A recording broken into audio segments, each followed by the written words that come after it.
3 classes की एक series चल रही है क्लास 11th अकाउंट्स टर्म 2 के लिए। तो जो बच्चे टर्म 2 का पूरा सिलेबस कम से कम टाइम में रिवाइज करना चाहते हैं वो इन क्लासेस को जरूर देखिए। आज हमारा इस क्लास का लेक्चर नंबर 12 है। लास्ट क्लास में हम लोगों ने शुरू करा था फाइनल अकाउंट्स और ये आपके सिलेबस का सेकेंड लास्ट चैप्टर है। इसके बाद बस आपका एक ही चैप्टर बचता है कंप्यूटर्स एंड अकाउंटिंग। उससे पहले की जो क्लासेस है हमारी 10 क्लासेस में हम लोगों ने क्या क्या किया है। पहली क्लास में हमने ट्रायल बैलेंस करा, उसके बाद की 3 क्लासेस में हमने बिल्स ऑफ एक्सचेंज, फिर हमने करा रेक्टिफिकेशन ऑफ एरर्स, फिर हमने करा आपका सिंगल एंट्री सिस्टम। अब हम आए हैं फाइनल अकाउंट्स में। फाइनल अकाउंट्स में आपको 5 लेक्चर लगेंगे कम से कम। 5 लेक्चर में आप लोगों का ये पूरा चैप्टर तैयार हो जाएगा बढ़िया तरीके से। तो आप लोगों ने अगर फाइनल अकाउंट की लास्ट क्लास नहीं देखी है, क्लास नंबर 11 अगर नहीं देखी है, तो पहले हर बच्चा क्लास नंबर 11 जरूर देख ले। ठीक, तो जैसे ही आप लोग 11th क्लास देख लेंगे तो आपको आज की क्लास का पूरा बैकग्राउंड क्लियर हो जाएगा। तो चलिए, और जो बच्चे नए हैं वो चैनल को सब्सक्राइब कीजिएगा, अपने फ्रेंड्स के साथ शेयर कीजिए, ठीक है, ताकि दूसरे लोगों को भी कुछ पढ़ने को मिले अच्छा, क्योंकि सभी आपके फ्रेंड्स हैं, आपका फ्रेंड सर्कल होगा, तो उसमें आप शेयर कीजिए दूसरों के साथ। क्योंकि आपके टर्म 2 एग्जाम में बहुत ज़्यादा टाइम नहीं बचा है, कुछ ही दिन बचे हैं। ठीक, तो आप लोग उसकी तैयारी बिल्कुल अच्छे से कीजिए, क्योंकि that will be very embarrassing for everyone if you get less marks in the accountancy, because accountancy is considered as the backbone for the commerce. Commerce की बैकबोन है ये। अगर कॉमर्स में अकाउंट्स में ही बच्चे के अच्छे नंबर नहीं आ रहे तो फिर वो कॉमर्स में कर क्या रहा है। ठीक, तो चलिए आज हम आते हैं। हमने लास्ट क्लास में करा था, मैंने आपको ट्रेडिंग अकाउंट के बारे में बताया था, ट्रेडिंग अकाउंट के फॉर्मेट के बारे में बताया था। ठीक, और पी&एल का फॉर्मेट और बैलेंस शीट, यानी कि पिछली क्लास में ट्रेडिंग पी&एल बैलेंस शीट कैसे बनता है मैंने वो बताया था। और आज की क्लास में मैं आपको इसके प्रैक्टिकल क्वेश्चंस कराने वाला हूँ। ठीक है, तो चलिए आते हैं इसके प्रैक्टिकल क्वेश्चंस पे। तो बेटे अब देखिएगा, अपने सामने एक क्वेश्चन आप देख पा रहे हैं। क्वेश्चन आया, ये मान लीजिए एग्जाम का ही क्वेश्चन है, और जैसा कि आप सब लोग जानते हैं कि अब की बार 3 मार्क्स के क्वेश्चन आपको एग्जाम में मिल सकते हैं। ठीक, तो वैसे भी ये आपका जो है एक शॉर्ट क्वेश्चन की तरह आएगा।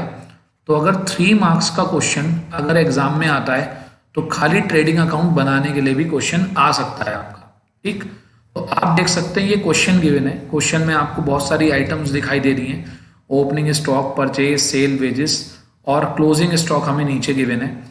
तो हमें इससे बनाना होता है ट्रेडिंग अकाउंट। ठीक, तो चलिए हम बनाते हैं इसका ट्रेडिंग अकाउंट। पहले आपको अपनी नोटबुक में इस टाइप का एक फॉर्मेट बना लेना है, पर्टिकुलर्स अमाउंट। ये वाली साइड डेबिट साइड होती है और ये वाली साइड क्रेडिट साइड होती है।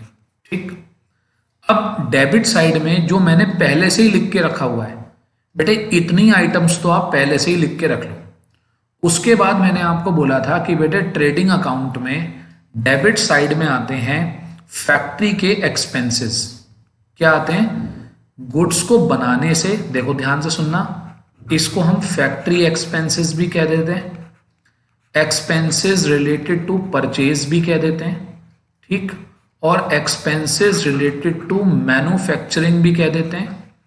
ठीक, ये तो हमारे कह देने की बात है, लेकिन टेक्निकली जो भी खर्चे ट्रेडिंग अकाउंट की डेबिट में आते हैं उनको हम बोलते हैं डायरेक्ट एक्सपेंसेस। ठीक, जो गुड्स को बनाने से रिलेटेड होते हैं। करेक्ट, तो वो यहां पर हम लिखते हैं। अब क्वेश्चन हमारे सामने है। सबसे पहले है ओपनिंग स्टॉक 2,50,000। तो मैंने ओपनिंग स्टॉक की जगह लिख दिया 2,50,000। देन अगली आइटम गिवन है परचेज। बेटे परचेज को हमेशा इनर कॉलम में लिखना चाहिए 7 लाख। उसके बाद सेल्स 18 लाख। सेल्स को भी हमेशा इनर कॉलम में ही लिखना चाहिए 18 लाख। उसके बाद आगे चलते हैं वेजेस। बेटा आप बताओ वेजेस आप कहाँ देते हो? वेजेस आप पे करते हो फैक्ट्री में, मजदूरों को वेजेस दी जाती है, मजदूरी। तो वेजेस हम यहां पर लिख देंगे 2 वेजेस, और वेजेस की हमारी अमाउंट थी 2,06,000। वेजेस हमने यहां पर लिख दी। कैरेज इनवर्ड, बेटे कैरेज इनवर्ड का मतलब होता है, कैरेज इनवर्ड का मतलब होता है कैरेज ऑन परचेज। बेटे कैरेज का मतलब होता है कोई सामान जैसे आप ट्रक में रिक्शे में लेकर आते हैं उसको कैरेज बोलते हैं, और कैरेज इनवर्ड का मतलब है कि गुड्स खरीदते हुए आपने कैरेज दिया है, और कैरेज इनवर्ड है कितना 34,000, तो वो भी कहां पर आएगा, वो भी आपका ट्रेडिंग अकाउंट की डेबिट में आएगा। अब ध्यान से सुनिएगा, अगला है कैरेज आउटवर्ड। बेटे कैरेज आउटवर्ड का मतलब होता है कैरेज ऑन सेल्स, ठीक है, ये हमारा नॉट अ डायरेक्ट एक्सपेंस, ये हमारा डायरेक्ट एक्सपेंस नहीं है, ये गुड्स को बनाने से रिलेटेड नहीं है, बेचने से रिलेटेड है, तो ये ट्रेडिंग अकाउंट में नहीं आएगा। ये कहां पर आएगा, ये प्रॉफिट एंड लॉस अकाउंट में आएगा। अभी मैं आपको प्रॉफिट एंड लॉस भी बनाना सिखाऊंगा, तो ये प्रॉफिट एंड लॉस अकाउंट में आएगा। फिर आता है अगला मैन्युफैक्चरिंग एक्सपेंसेस। बेटे मैन्युफैक्चरिंग कहां पर होती है, फैक्ट्री में ही होती है, तो यहां पर हमने अगला लिखा मैन्युफैक्चरिंग एक्सपेंस, ठीक, मैन्युफैक्चरिंग एक्सपेंस 2,48,000। उसके बाद परचेज रिटर्न 22,000, ठीक, ये आपका परचेज रिटर्न है 22,000, वो यहां से माइनस हो जाता है, परचेज में से परचेज रिटर्न माइनस हो जाता है, तो माइनस करके लिख दो बाहर जो भी आया 6,78,000। सेल्स रिटर्न सेल में से माइनस हो जाता है, ये सेल रिटर्न है, तो सेल रिटर्न हमारा कितना है 36,000, सो 36,000 यहां से माइनस हो जाएगा, बाहर आ गया 4,000, 17,64,000। गैस फ्यूल एंड पावर, बेटे गैस फ्यूल और पावर फैक्ट्री में यूज होती है मैन्युफैक्चरिंग करने के लिए, तो वो भी यहां पर आ गया, gas fuel and power amount आ गई 75,000।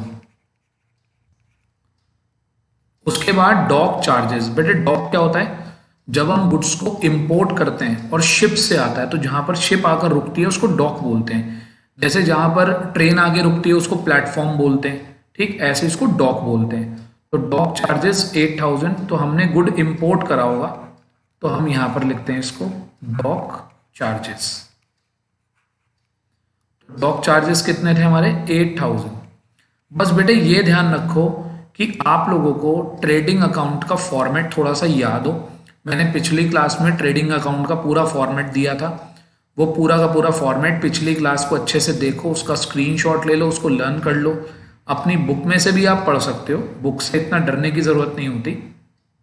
फिर उसके बाद फैक्ट्री की लाइटिंग, तो बेटे फैक्ट्री की लाइटिंग भी यहीं पर आएगी, फैक्ट्री लाइटिंग, ठीक, फैक्ट्री की लाइटिंग है 96,000, और ऑफिस की लाइटिंग यहां नहीं आएगी क्योंकि यहां पर ऑफिस का कोई खर्चा नहीं होता। नीचे लिखा जाता है 6 लाख रुपीज क्लोजिंग स्टॉक है, तो बेटे क्लोजिंग स्टॉक कहां पर आएगा, क्लोजिंग स्टॉक यहां पर आएगा। ये हमने सारी हेड जो हमारे पास गिवन थे ये हमने यहां पर पुट कर दिए। अब बात आती है टोटलिंग करने की।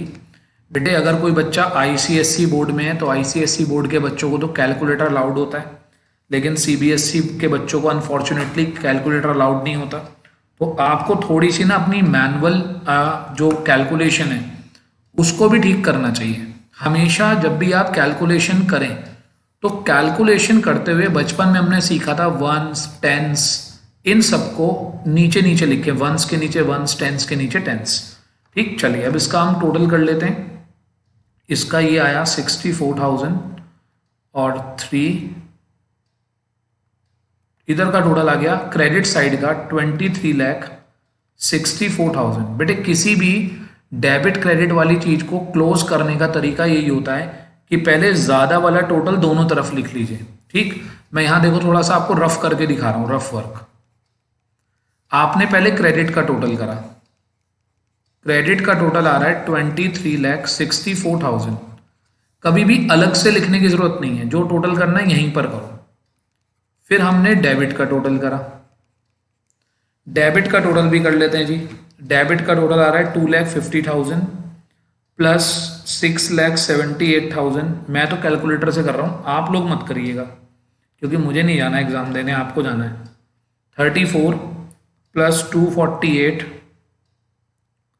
प्लस 75,000 प्लस 8,000 प्लस 96,000, 15,95,000, 15,95,000 ये हमारा डेबिट का टोटल आ गया। तो हमने दोनों को माइनस कर दिया, तो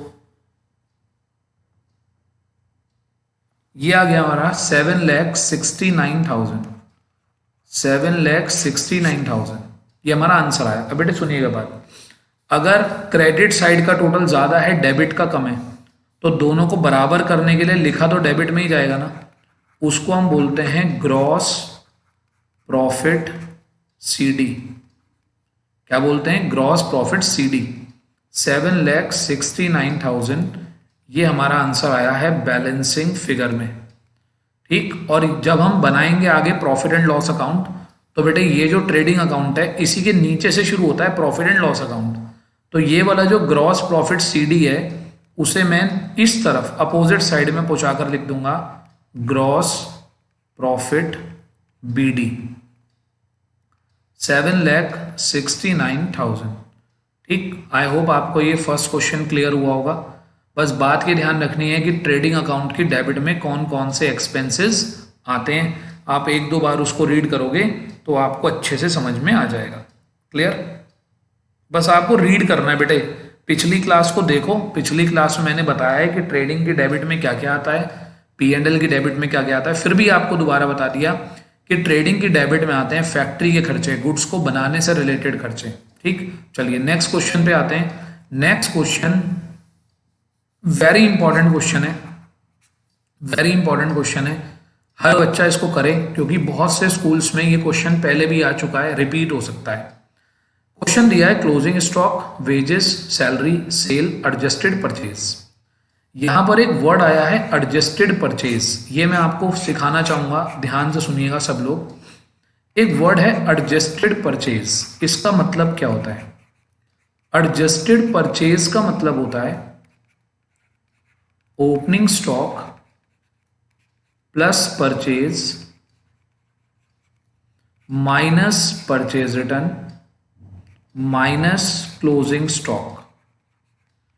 यानी कि आप ये कह सकते हैं कि एडजस्टेड परचेज में opening stock, purchase, purchase return already क्या होते हैं? एडजस्टेड होते हैं। ठीक, ऑलरेडी एडजस्टेड होते हैं हमारे जो है परचेज, एडजस्टेड परचेज में। क्लोजिंग स्टॉक माइनस हो रखा होता है। ठीक, क्लोजिंग स्टॉक वैसे भी माइनस ही होना चाहिए। तो ऐसे केस में हम लोग क्या करते हैं, जब एडजस्टेड परचेज आप दिखा रहे होते हैं तो इन्हें दिखाने की जरूरत नहीं होती क्वेश्चन में। करेक्ट? तो फिर ये जो क्लोजिंग स्टॉक है इसे हमें दिखाने की जरूरत नहीं है क्योंकि एडजस्टेड परचेज के अंदर ये अपने आप ऑलरेडी प्लस माइनस हो रखा है। ठीक है, तो चलिए अब इसको करते हैं इस क्वेश्चन को। तो ये हमारे पास छोटा सा क्वेश्चन है बिल्कुल। तो ओपनिंग स्टॉक गिवन नहीं है, परचेज भी गिवन नहीं है, परचेज रिटर्न भी गिवन नहीं है और हम क्लोजिंग स्टॉक भी नहीं लिखेंगे। तो फिर हमें क्या क्या गिवन है? सबसे पहले आते हैं वेजेस। तो बेटे वेजेस हम यहां डेबिट साइड में लिख देंगे, वेजेस हमने डेबिट साइड में लिख दिया और वेजेस है 40,000, वेजेस है 40,000। उसके बाद है सैलरी। बेटे जब तक कुछ ना कहे तो आप इसको यही मानेंगे ये ऑफिस की सैलरी है, और बेटे जब ऑफिस का एक्सपेंस है तो वो कौन से अकाउंट में जाता है? प्रॉफिट एंड लॉस अकाउंट में, वो ट्रेडिंग अकाउंट में नहीं जाता। तो इसको हम कहीं नहीं दिखाएंगे। सेल्स 6,88,000, सेल्स 6,88,000, सेल रिटर्न दे नहीं रखा तो यही हमारी सेल हो गई 6,88,000। ये छोटा सा क्वेश्चन मैंने इसलिए कराया कि मुझे आपको एडजस्टेड परचेज समझानी थी। एडजस्टेड परचेज फिर यहां पर लिख दिया आपने एडजस्टेड परचेज। ठीक है बेटे, एडजस्टेड परचेज का मतलब opening stock plus purchase minus closing stock. तो एडजस्टेड परचेज में ऑलरेडी हमने तीनों का इम्पैक्ट ले लिया, तो अब इन्हें दोबारा से लेने की ज़रूरत नहीं है। ना आपको दोबारा से परचेज रिटर्न लेनी है, ना परचेज, ना ओपनिंग स्टॉक, ना क्लोजिंग स्टॉक, तो सब मैंने क्रॉस लगा दिया सब पे। ठीक, अब इसे क्लोज कर देते हैं। क्लोज करके बेटे जो ज़्यादा वाला टोटल है दोनों तरफ, क्रेडिट साइड का टोटल आ रहा है, क्रेडिट का टोटल आ रहा है 6,88,000 और डेबिट साइड का टोटल आ रहा है 5,90,000।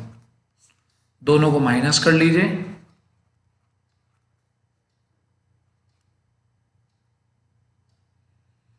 तो 98,000। तो ज्यादा वाला टोटल हमेशा दोनों तरफ लिखा जाता है। यहां पर हमने निकाल लिया gross profit CD 98,000 balancing figure, और ये दूसरी तरफ जाके बन जाता है बाय ग्रॉस प्रॉफिट बीडी। ये मान लीजिए इसी के नीचे से यहां वाला जो एरिया है यहां पर शुरू हो जाएगा प्रॉफिट एंड लॉस अकाउंट। ठीक है, एक्चुअल क्वेश्चन में 98,000। Any doubt to anyone? I hope नहीं होगा। चलते हैं आगे। तो चलिए जी, अब एक क्वेश्चन ये आपको प्रैक्टिस करना है खुद, लेकिन मैं आपके साथ डिस्कस करूंगा पूरा का पूरा। देखो जी, परचेज कहां पर आता है? ट्रेडिंग की डेबिट में।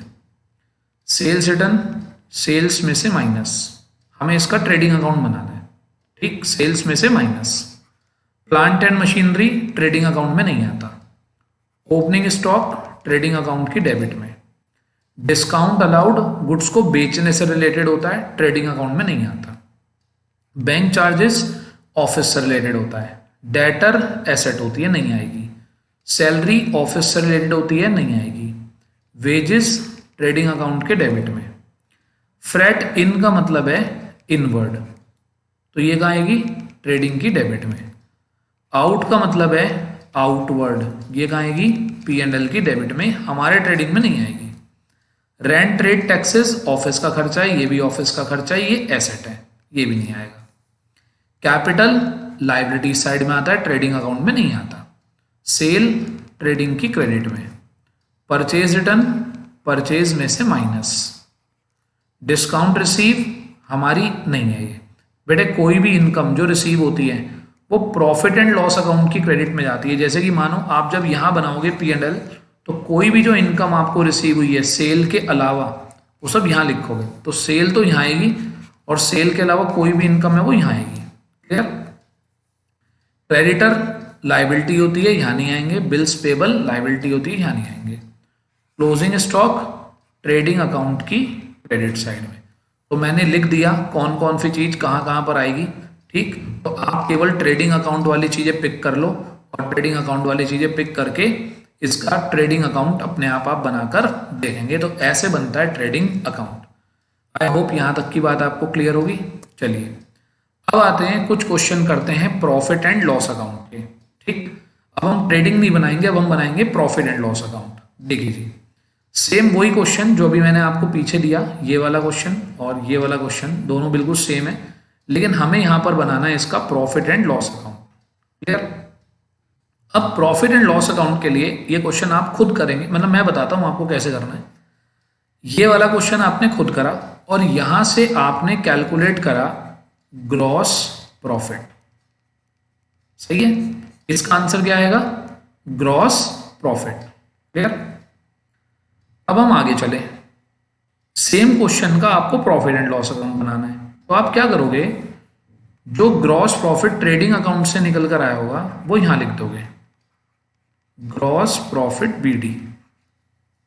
अब जरा देखते हैं, परचेज पीएनएल में नहीं आता, सेल रिटर्न पीएनएल में नहीं आता, मशीन नहीं आती, ओपनिंग स्टॉक नहीं आता, डिस्काउंट अलाउड आता है पीएनएल अकाउंट की डेबिट में। तो मैंने यहां लिख दिया टू डिस्काउंट अलाउड। अब बेटे जरा सुनना बात, ट्रेडिंग अकाउंट में आते हैं फैक्ट्री के खर्चे और यहां पर आते हैं गुड्स को सेल करने से रिलेटेड, गुड्स के ऑफिस एक्सपेंसेस, एडमिनिस्ट्रेशन एक्सपेंसेस, ये सब कहां पर आते हैं? पी एंड एल की डेबिट में।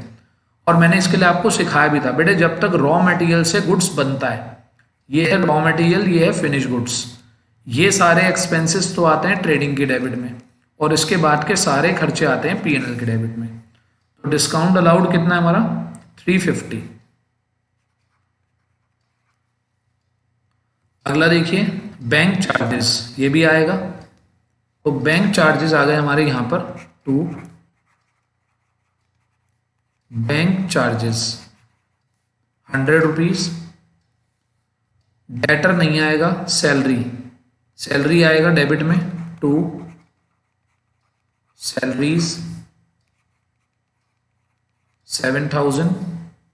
वेजेस नहीं आएगा, कैरेज इन नहीं आएगा, कैरेज आउट, फ्रेट आउट आएगा 2,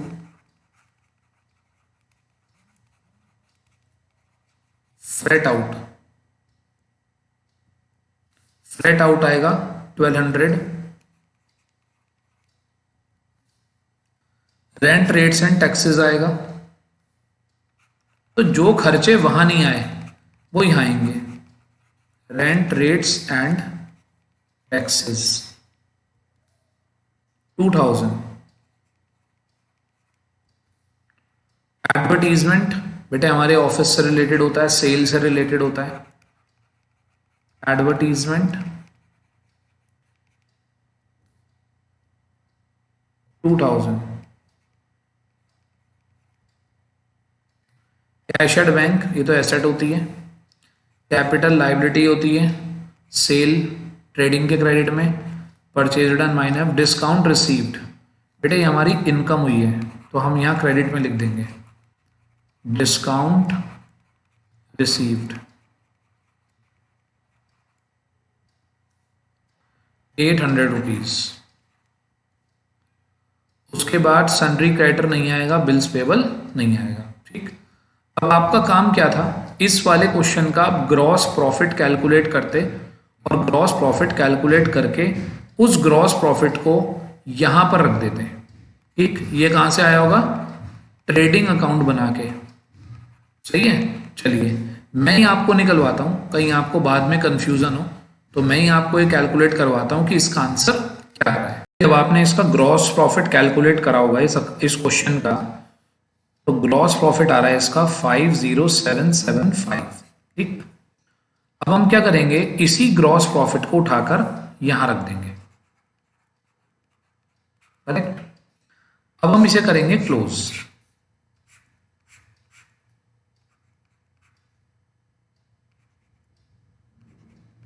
ठीक, 51775। तो ये हो गया हमारा क्रेडिट का टोटल हो गया 51775 और डेबिट का टोटल हो गया हमारा, डेबिट का टोटल करते हैं,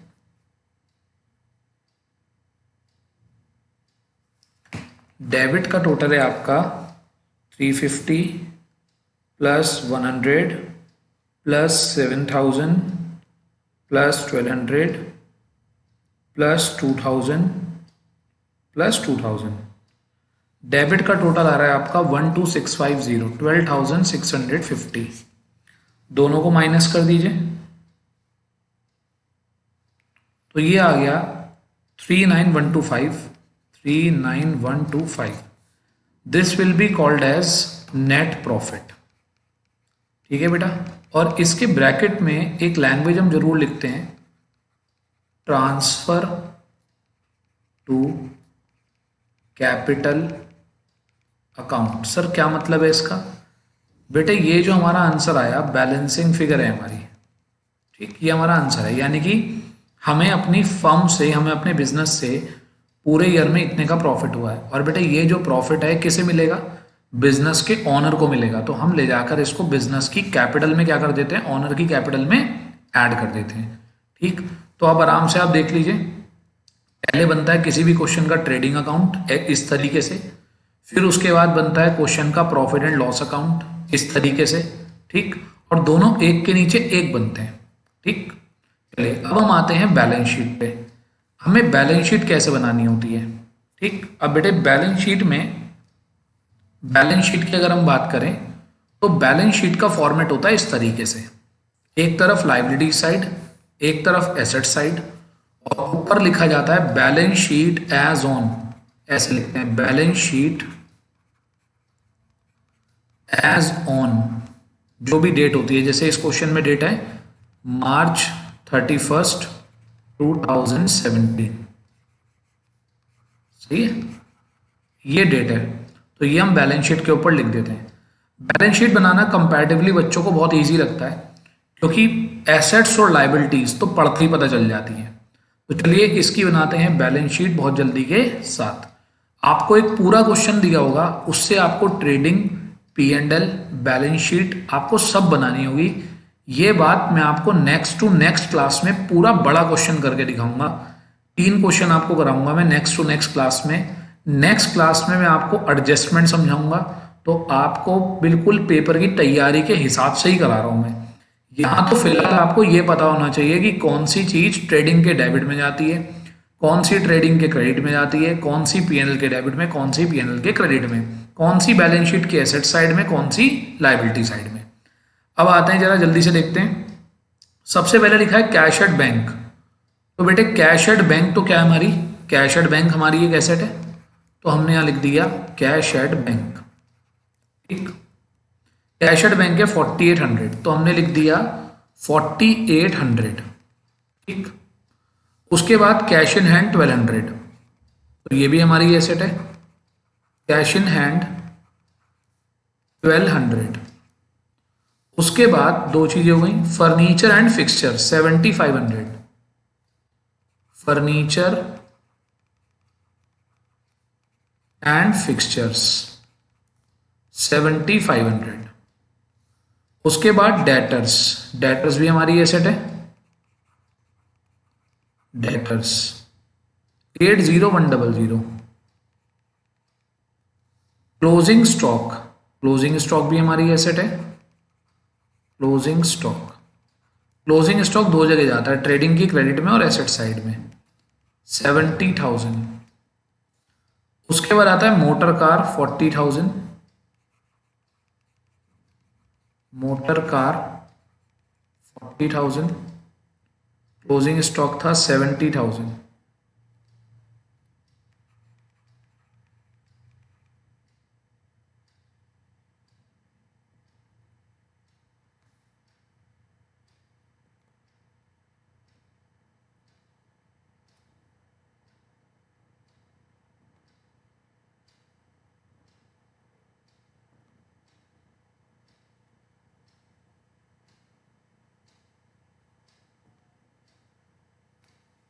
एक मिनट, मैंने अमाउंट गलत लिख दिया गलती से। डेटर थे 80100 के, तो ये हो गया क्लोजिंग स्टॉक, और डेटर्स हो गए 80100 के। ठीक, उसके बाद हम आगे चलते हैं। मोटर कार 40 की, बिल्डिंग 150 की, बिल्डिंग 1,50,000। उसके बाद plant and machinery 1,20,000, plant and machine कितना है 1,20,000। तो बेटे हम सारी एसेट्स को एक तरफ लिखते जा रहे हैं। बिल रिसीवेबल 4,400, इन्वेस्टमेंट 20,000,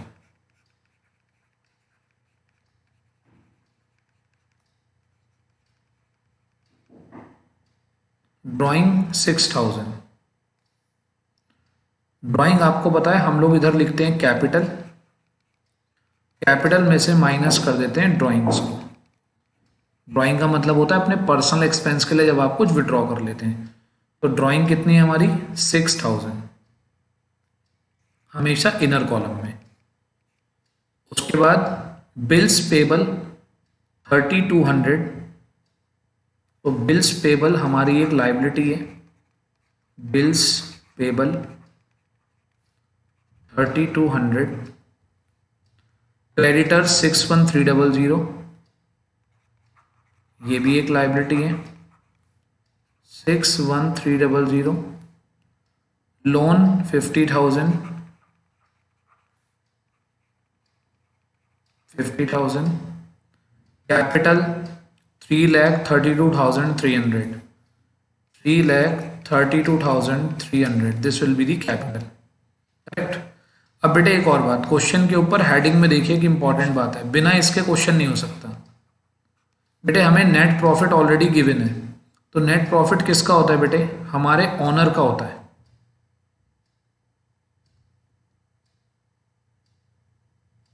ठीक, तो हम लोग क्या करेंगे, नेट प्रॉफिट को कैपिटल में ऐड कर देंगे और कैपिटल में ऐड करने के बाद जो भी आंसर बाहर आएगा उसको लिखने के बाद बैलेंस शीट का दोनों साइड का टोटल कर देंगे, तो आपकी बैलेंस शीट क्या हो जाएगी, टैली।